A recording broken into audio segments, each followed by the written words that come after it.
Hi guys, it's Chris at Cork and Crown back in my cider shed with some more cider to try. And it's from a producer I've never had before. Seen it around, but never had it.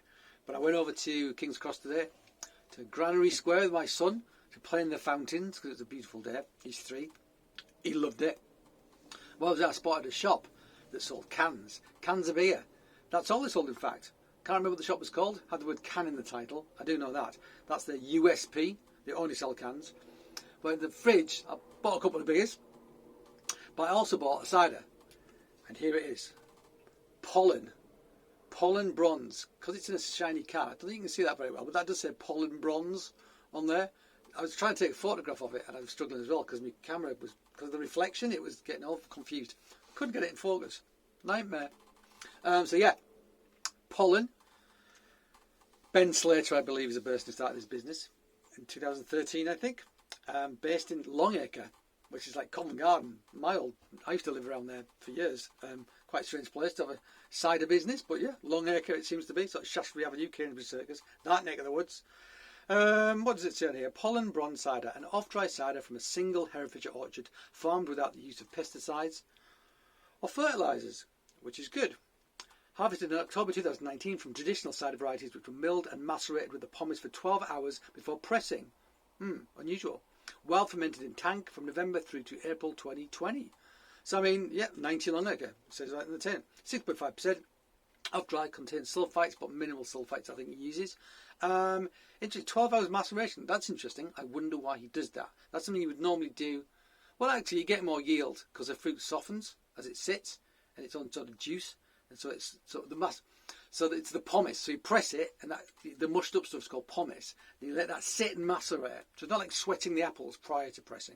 This is macerating the pomace after pressing.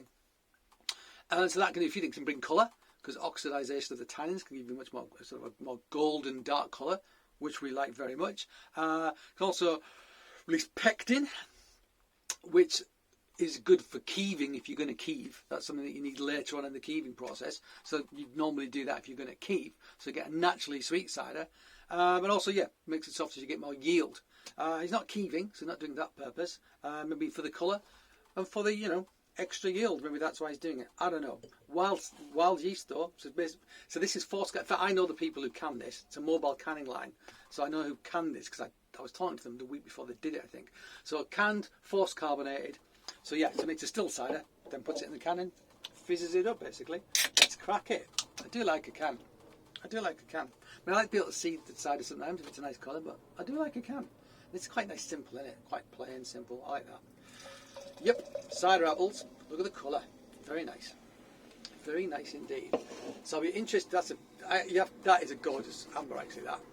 That's one reason why it's nice not to have it in a can, because you can then see that, and that looks fab, does it not? It does indeed, Chris. So what I'm interested to see is how heavy the carbonation is. With forced carbonation, you get bigger bubbles, and often with these machines, it's hard to tinker with the settings as well in terms of the level of carbonation. Somebody told me that it can be fixed because people don't want to mess around with it. I'm not sure if that's true or not.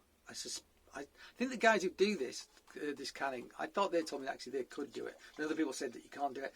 I don't know. Mixed messages. Different people do different things, I suppose. But yeah, certainly got some fizz, but I hope it's not too fizzy, because that can really be to the detriment of the cider, because you can't taste it as much if it's got a lot of fizz in it. But let's smell this. It looks gorgeous. Smells like a cider made with cider apples. It smells quite rich and sweet on the nose actually. It almost smells like a keeved cider. It's got that baked, sautéed apple character on it. Sort of like rich, sweet, sort of sautéed in butter and sugar. So if you've done that with an apple, that's what it sort of smells like. I'm drooling. Yeah, that smells like a nice sort of bittersweet cider. Is what that smells like to me. It does smell kind of French. It does smell slightly keeved, in fact. Let's try it.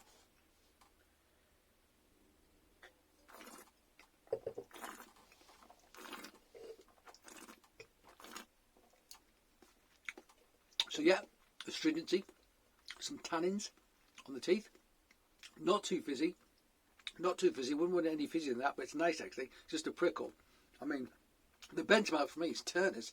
And there's a forced carbonated and they're brilliant, absolutely superb. Just that kind of like cream soda sort of texture's fantastic you get off those. Yeah. So a bit of off dry. I mean, it's not. Yeah, it's actually a nice. Yeah, I could say off dry. I would say off dry. I mean, there's no definitive of what's dry and what's sweet, but I would say that's off dry. There is some sweetness in that. I've got a sweet tooth, just enough. So they wouldn't put off people who don't like too much sweetness. It's not cloying sweetness either. It's got minerality. Acidity, quite low acid, I think.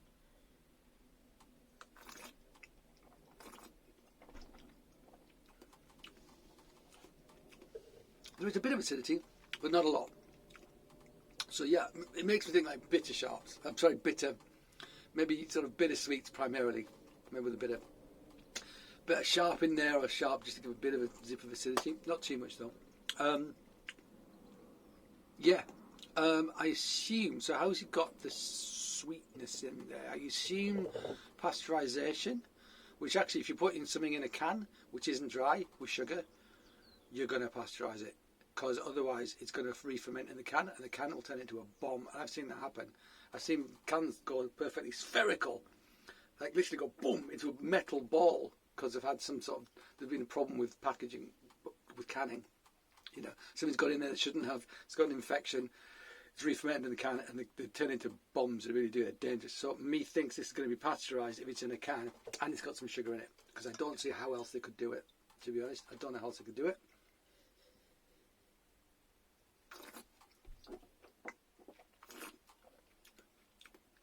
Solid. It's solid. It's pleasant. It's not world changing. It's not. But it's like smoky character I'm getting now as well. Almost like what is that? Smokiness. It made me think of like caramel or chocolate or something as well. But there was a slight smoky element to it, which I liked as well, I must say. Pleasant cider. Really is. Really good. I mean, it's quaffable. It's light. It's refreshing. It's got a little bit of sweetness. It's got a bit of tannin. It's got a bit of structure. It's not like your average sort of like commercial cider by any stretch of imagination, which I wouldn't expect it to be. But very pleasing on the eye. I would happily sit around on a very hot day and drink a 6-pack of this.